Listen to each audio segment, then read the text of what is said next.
Hello everyone, welcome back to the next video. In this video I will show you how to use the mesh reflector material in React 3 fiber. So let's get started. Here you can see that I have created this particular scene, and the shadow of our cube is getting reflected on the plane. I know it is in completely different color, which I will talk about later on. Same for sphere as well. So here you can see. So first I have created a project using Wait, a React project, but you can use any React framework, whatever you feel like. Then inside package.json I have installed React 3 Dray as well as React 3 fiber, and here I am using this 3 dependency as well.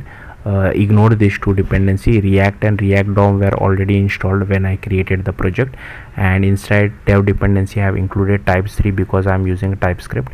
Then inside app.tsx we just import canvas from React 3 fiber, and here we create a React component as well. So inside our React component I have created this cube ref as well as sphere ref, and inside using this frame we just rotate our cube. Here is our orbit controls as well as directional light. This is our pivot controls as well, and here is our mesh.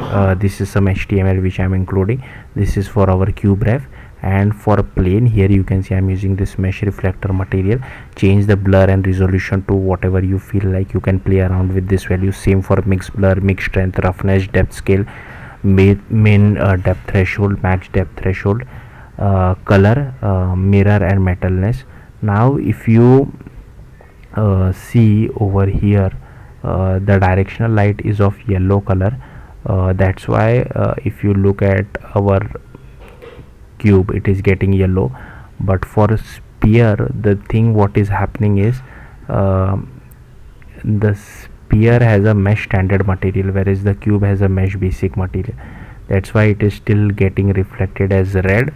But yeah, I mean, along with red it is displaying a lot of other colors as well. That's why it is getting displayed something like this. So yeah, that's it. Thank you for watching. Bye.